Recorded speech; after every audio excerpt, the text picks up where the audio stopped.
Ya hemos explicado en estudios anteriores los sellos, las trompetas y las copas de ira.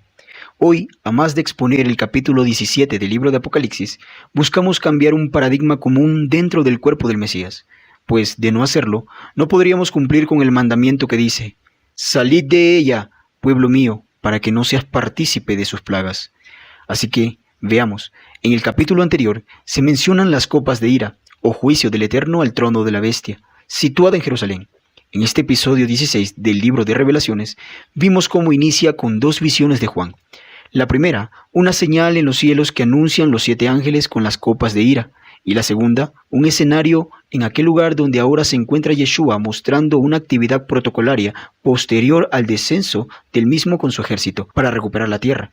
Después de estas visiones, se le muestra y nos narran los efectos que estas copas de ira tendrán en Medio Oriente, preparando todo para la guerra en Harmegido, donde se enfrentarán las fuerzas armadas del nuevo orden mundial contra el ejército imperial del hombre de pecado, una lucha por el poder, reclamando una Jerusalén devastada y la tierra del pacto como trofeo del vencedor, y por supuesto, la hegemonía mundial. Y es en este tiempo que los cielos se abren para dar ingreso al asombroso poderío militar de Yeshua ben David, acabando con las tropas terrestres de ambos bandos, destruyendo así en pedazos el tablero de ajedrez de las entidades que gestionaron esta guerra. Y la majestad de su navío de guerra estelar aterriza sobre el Monte de los Olivos por última vez, pues este se vuelve un valle enorme, cambiando la topografía de Jerusalén entera, abriendo una fuente de agua en una cúspide del Monte Moriah, donde se ubicará muy pronto el templo de Yahweh. Y esto es un resumen del capítulo 16 con parte del capítulo 20, pero en el texto vemos dos capítulos parentéticos muy importantes, el 17 y 18, y hoy hablaremos del primero. Cronológicamente, inicia antes de que se derramen en la tierra las copas de ira, pues dice que uno de los 7 ángeles que tenían las copas habló con Juan y le explicó el misterio de la mujer, la gran ramera y el juicio final. La mujer, como es llamada en el verso 18, nos ayuda a entender que está hablando de una mujer casada, pues así lo manifiesta el griego. Una que tiene marido, que tiene pacto. En este verso 1 la llama la gran ramera en español, pero en griego es porné, cuya traducción adecuada sería fornicaria, la gran fornicaria, que hace referencia a una mujer que, ya sea por dones o no, se prostituye o se mezcla con un sinnúmero de hombres para conseguir su propósito. Y esto arrastra consigo un sentido espiritual también, pues en cuanto a las escrituras, cuando habla de fornicación, no se limita al sexo con rameras, es específico al señalar a prostitutas o sacerdotisas de los templos paganos. Este título de fornicaria es algo igual de ilegal, pero más degradante que un simple adulterio. Y esta simple frase como «la mujer que has visto» nos ayuda a entender de quién habla, pues ya sabemos que es una mujer casada, con pacto. Desde ya debemos empezar a descartar las interpretaciones cristianas que afirman que habla del catolicismo romano o del Vaticano, o peor aún, las líneas mesiánicas que apuntan al Islam. Ninguna de las anteriores goza de un pacto como para llamarla mujer fornicaria. Ahora, el mismo verso 18 nos señala que la mujer es la gran ciudad, un título que es otorgado a Jerusalén en este mismo libro de Apocalipsis. En su capítulo 11 nos dice que los cadáveres de los 2 testigos estarán en la plaza de la gran ciudad, que en sentido espiritual es Sodoma y Egipto, donde también el Mesías fue sacrificado. Esta es Jerusalén, la gran ramera. El capítulo 16 del mismo libro nos dice algo similar, que la gran ciudad fue partida en 3 partes, y está hablando de Jerusalén. En Isaías la identifica como la ramera, diciendo: «¿Cómo te has convertido en ramera, oh ciudad fiel? Llena estuviste de justicia, y en ella habitó equidad, pero ahora los homicidas». Jeremías no se queda atrás, también hablando de Jerusalén en estos días finales, le llama la gran ciudad, diciendo: «Y muchas gentes pasarán junto a esta ciudad y dirán cada uno a su compañero: ¿por qué hizo así Yahweh con esta gran ciudad?». Y le responderá: «Porque dejaron el pacto de Yahweh su Elohim y adoraron a dioses ajenos y le sirvieron». Y Juan, en el capítulo 21, al volver a hablar con uno de los 7 ángeles, antes de que derramaran las plagas postreras sobre la tierra, también le llama a Jerusalén, y esta vez a la nueva, como la gran ciudad. Ahora sí nos hace todo sentido legal que le llamen mujer ramera, o esposa fornicaria en griego, porque Jerusalén fue la ciudad que el Eterno escogió para sí mismo, el monte de su herencia, monte apartado, pero llegó a ser fornicaria, mezclándose con muchas naciones, pueblos y lenguas. Esto de acuerdo a las palabras del mismo ángel al dar la interpretación de las aguas donde se sienta la ramera en el verso 15.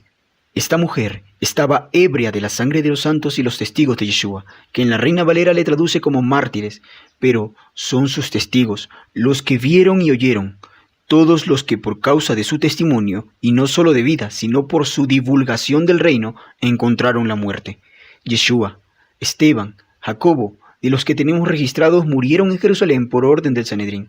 Otros como Juan, Pedro, Pablo, fueron apresados y golpeados en Jerusalén, y aún en naciones extranjeras, estos encontraron la muerte por orden y cartas del Sanedrín, que no solo dieron su venia, sino que presionaron para callarlos con la muerte. Y todo esto dirigido desde Jerusalén. Ninguna otra ciudad en el mundo ha cargado con la sangre de los santos y los profetas como Jerusalén. Ya lo dijo el Adón Yeshua: Jerusalén, Jerusalén, que matas a los profetas y apedreas a los que te son enviados. Ni Roma ni el Islam han hecho esto con los santos, ni tampoco podrían violar el pacto con el Eterno de serle infiel al esposo, debido a que ellos jamás entraron en pacto con Yahweh, bendito sea. Ahora que entendemos quién es la ramera, la que más adelante llamarán Babel, el texto de los siguientes capítulos cobra sentido, pues nos dice en el verso 2 que esta mujer o ciudad ha fornicado con los reyes de la tierra, los moradores de la tierra, y se ha embriagado con el vino de su fornicación, es decir, se ha mezclado hasta más no poder. Estos reyes de la tierra, con los que ha fornicado, se ha mezclado o unido, está haciendo una referencia en primer lugar a todos los imperios que alguna vez sometieron a Jerusalén, le conquistaron y le subyugaron. Y más adelante mencionaremos los nombres de estos imperios. Y cuando dice los moradores de la tierra, habla en un aspecto cultural, ideas, pensamientos, filosofías, calendarios, fiestas, política y más, que estos imperios dejaron impregnados en Jerusalén conforme a su paso. Y como Jerusalén es de donde sale la ley, todo Israel se vio afectado no solo en su forma de vivir, sino en cuanto a su relación con el Eterno. Un interesante dato profético mucho más actual sobre estos reyes que fornicaron con Jerusalén es hablar de otro imperio que se está forjando cada vez más rápido y desde ya y hace décadas está en cortejo con Jerusalén, el nuevo orden mundial, que hoy es un gobierno de hecho, la globalización, pero para el 2030 será de derecho. Veamos que la palabra reyes, que aparece en griego, es basileus, lo que proféticamente nos da un indicio de dónde buscar. Basilea, Suiza. Veamos qué encontramos. En esta ciudad se inauguró en 1897 el primer Congreso Mundial de Historia Sionista, bajo la dirección del intelectual y político judío vienés, Teodoro Herzl. Este congreso es el punto de partida de la fundación del Estado moderno de Israel. Y vemos que su influencia sobre la Jerusalén actual, Sodoma y Egipto, no se detuvo allí. En Basilea residen los bancos con fondos de inversiones más importantes de las familias que gozan de una hegemonía mundial. Los Rothschild han estado constantemente financiando lo que se denominó en su momento como Aliyá, el retorno del pueblo judío a la tierra negociada y comprada con el dinero de ellos. En las guerras mundiales han subvencionado a ambos bandos para lograr sus propósitos, entre ellos la declaración de Balfour, cuánto ayudó al movimiento sionista, o la creación de la ONU posguerra, a cambio de decretar a Israel como un Estado en el 48. En Basilea se dio origen a los protocolos de los sabios de Sión.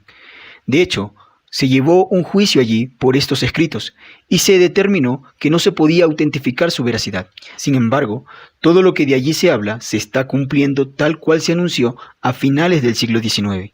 En estas páginas se anuncia un gobernante que tendrá un régimen desde Jerusalén. Voy a citar parte de este tratado para que nos hagamos una buena idea de su relación con la gran ciudad. Dice: hoy puedo anunciarlo, que nos encontramos ya cerca del fin. Nos queda poco por recorrer, un poco de camino. El círculo de la serpiente simbólica, representación de nuestro pueblo, quedará cerrado. Cuando esto se verifique, los estados de Europa quedarán aprisionados como por un fuerte anillo. Ahora, es curioso que en la mayoría de los libros o ediciones de estos protocolos aparece una serpiente que su cabeza empieza en Jerusalén y su cola termina en Jerusalén. También vemos que el origen de la más grande blasfemia contra el espíritu de santidad se dio en Basilea. El monje Casiodoro de Reina, quien con su influencia cristiana tradujo la Biblia y la alteró en gran parte para que coincida con su religión, se refugió en Basilea mientras terminaba de realizar esta labor. Y fue justamente en Basilea donde se imprimieron en 1569 los ejemplares de la Biblia, primera completamente traducida al idioma castellano, de las fuentes hebreas y griegas más antiguas disponibles, pero con ideas preconcebidas al hacerlo. Esta Biblia es conocida como la Biblia del Oso, y esta fue la que, después de algunas adaptaciones menores, se conoció hoy como la versión de la Biblia según Reina Valera, muy apreciada por los cristianos evangélicos, pues tras la aparición de la imprenta, Basilea se convirtió en un centro editorial sin censura. Todos estos fondos de inversiones que manejan las multinacionales, las farmacéuticas, las armas y el dinero mundial reside allí. De Basilea se fragua el movimiento sionista que hoy está enquistado en los lugares de poder del mundo entero. De allí se anuncia el nuevo orden mundial, la séptima cabeza de la bestia. Una ciudad que, al igual que muchos puntales en el mundo, adoran entidades de una manera muy abierta. De no ser así, ¿cómo explicaríamos que en 2016, en la ceremonia de inauguración del túnel de San Gotardo, en Basilea, se haya realizado un ritual donde aparecieron figuras de Baphomet cargado en su trono, y ceremoniales con una clara adoración al macho cabrío y sus siervos? Juan ve a la mujer sentada sobre la bestia escarlata, llena de nombres blasfemos, que tenía 7 cabezas y 10 cuernos. Es interesante que centenares de años después de que se escribió este libro, veamos al sionismo actual siendo color escarlata. Estrella llamada así de David original era roja, tanto así que un banquero judío llamado Meyer Angel Bauer cambió su nombre a Meyer Angel Rothschild, que significa escudo rojo, fundando una dinastía que hoy gobierna el mundo. El rojo es una clara referencia a Edom, quien se ha infiltrado en todos los imperios que han oprimido a Israel, desde Esaú a Jacob, Elifaz a Job, la guerra extensa entre Edom e Israel, pasando por aquel que entregó al Mesías, Yehudá Iscariot, varón de Queriot, un idumeo, César y su imperio, y así pasando por todos estos linajes, hasta llegar a los amos del mundo de hoy, con su simbología escarlata. Tenemos en nuestro canal un estudio completo que comprende al linaje de Esaú y su influencia sobre Israel y el mundo de hoy. Esta bestia estaba llena de nombres blasfemos, y la palabra que aquí aparece como nombres es onoma, que habla de autoridades, aquellos que en gobierno se han hecho un nombre, un puesto de mando, y estas autoridades son blasfemas o calumniadoras, maldicientes de Israel y su Elohim, tal como profetiza de Edom, rojo, porque todo hombre será cortado del monte de Saf, por el estrago, por la injuria, blasfemia, a tu hermano Jacob, te cubrirá la vergüenza, y serás cortado para siempre. Son autoridades o puestos de poder que menospreciaron al pueblo santo, por eso lo conquistaron o lo oprimieron. Continúa diciendo que esta bestia es un sistema de gobierno. Tenía 7 cabezas y 10 cuernos. Al darnos el número de sus cabezas, nos ayudan a identificarlo claramente. Y nos lo muestran como una bestia deforme, una mezcla enteramente. En el capítulo 13 de esta profecía nos dice que esta bestia subía del gran mar, las naciones, y esta era semejante a un leopardo, pies como de oso, su boca como de león, un ser híbrido o a manera de quimera, completamente repugnante a la vista, pero mezclado. Cada una de estas cabezas han sido y serán el número de maridos, imperios o gobiernos que afectaron a Jerusalén, con todos aquellos que después de su primer marido ha fornicado. Como con la samaritana, Yeshua le dice proféticamente a Israel: 5 maridos has tenido, y el que ahora tienes no es tu marido. Aquí habla hasta aquel tiempo, pues serían en orden: el Eterno, el primer marido; Asiria, Babilonia, Medo-Persa, Grecia, serían sus 5 maridos, y el que ahora tienes, el sexto, no es tu marido, hablando de Roma en aquel tiempo. Con la bestia es igual. Recordemos que en primer lugar está el Eterno, quien le dio su Torá, sus leyes puras y perfectas. Y luego de esto se deformó cuando Asiria, aunque no conquistó Jerusalén, el rey Ezequías, para conservar su reino, se ofreció como vasallo ante Sennacherib y le pagó tributos. El reino del norte desapareció, pero como está registrado en Segunda de Reyes, el territorio de Samaria conservó la Torá, pero con un sincretismo de los demás pueblos, tal como está escrito: temían a Yahweh y honraban a sus dioses, según las costumbres de las naciones de donde habían sido trasladados. y hasta hoy hacen como antes. Ni temen a Yahweh, ni guardan sus estatutos, ni sus ordenanzas, ni hacen según su ley. Y esto sin duda afectó a Jerusalén, pues era tributaria. Luego llegó Nabucodonosor, quien la conquistó, y el pueblo fornicó también, pero en su influencia llevó a que, en su retorno, aún guardaban la Torá, pero arrastraban calendarios, nombres y prácticas extranjeras, no solo babilónicas, sino también de medos y de persas. Recordemos que fue en el reinado de Ciro que ellos recobran su libertad. Luego, el helenismo con los griegos, al que absorbió al mismo imperio romano a la postrer, y Roma, por su parte, influenció no solo culturalmente en Judea, sino políticamente, en las decisiones del Sanedrín y del templo, tanto que es así que se le conoce como el templo de Herodes. La cámara sacerdotal era llamada por el pueblo con un nombre romano, pretorio, debido a que el poder sobre él no era del sacerdocio, era de Roma, pues ellos decidían cuándo cambiaban y dejaban sumos sacerdotes por precio o por gusto o conveniencia.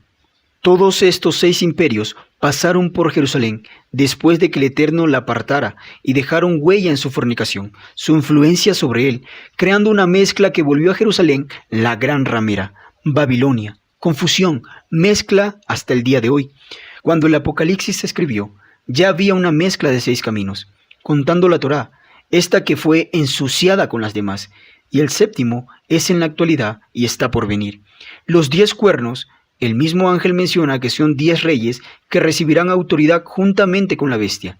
Esta bestia es el gobierno final, que de acuerdo a la política actual se preparan a inaugurarlo en septiembre del 2030, coincide con el jubileo del año 6000.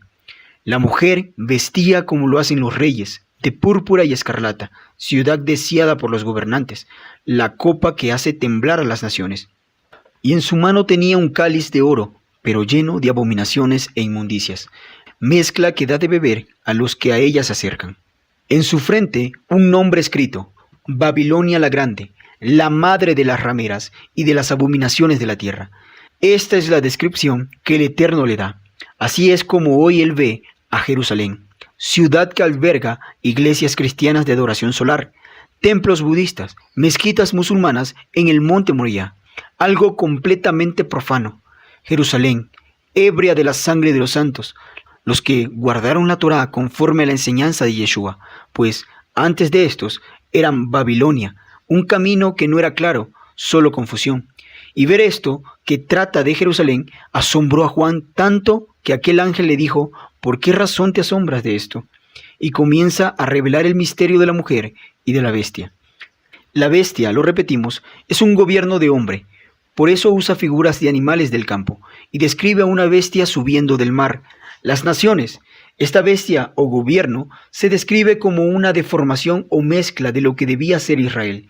Por eso es que el Eterno lo describe así, como algo repugnante, de ser de otra manera, de ser algo que involucre solo a las naciones sin que tenga que ver con Israel, no lo mencionaría así, como algo profano. Solo se puede ser profano si antes fue santo. Veríamos esta visión solo como animales o bestias del campo, tal como la visión de Daniel, pero esta última bestia es un recuento de todos estos imperios que deformaron la pureza de Israel, con un sincretismo entre la Torá y las costumbres de los dioses paganos, pues aún dice que la mujer estaba sobre la bestia.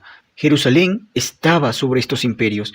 Es por ello que la llama la bestia, que era, no es, pero que será, por la cantidad de imperios pasados, pero también afirma que esta última irá para perdición.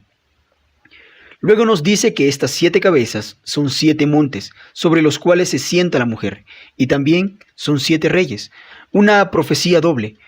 Muchos creen que debía ser Roma, porque se conoce que Roma está cercada por 7 colinas, pero no es así. Jerusalén no tiene 7 montes, o colinas, sobre que asentarse, solo 3 montes, el monte de los olivos, el monte Moriah y el monte de Sión.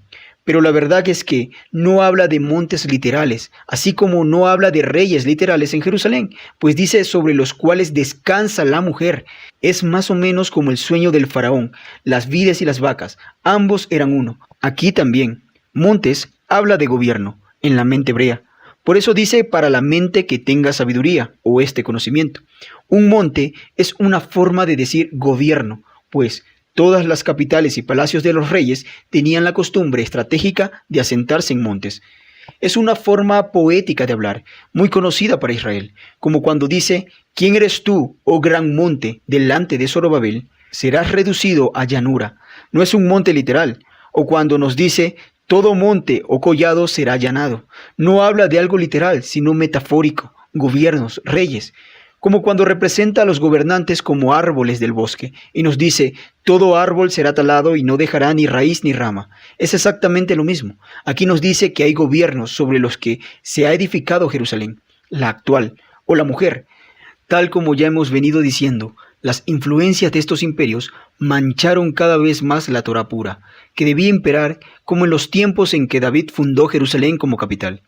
Y que, lo repetimos, Asiria, Babilonia, Medo, Persa, Grecia, Roma y al final el nuevo orden que está por nacer contaminó a Jerusalén. En cuanto a estos 7 reyes, nos dice que 5 de ellos han caído, todos hasta Grecia, los 5, y que uno habla de Roma, y el otro aún no ha venido, The New Order World, y cuando éste llegue es necesario que dure poco tiempo.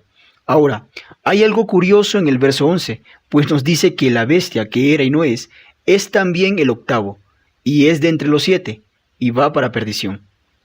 Para comprender estos versos es necesario tener una idea más o menos clara de lo que va a pasar, todo basado en las profecías tanto de Apocalipsis como las de Daniel, del final de los tiempos. En el momento en que se levante el nuevo orden, será dirigido por 10 gobernantes. De estos 10, 3 de ellos caerán a causa de un personaje que en menos de 3 años de este régimen cobrará fuerzas y despuntará como un nuevo emperador.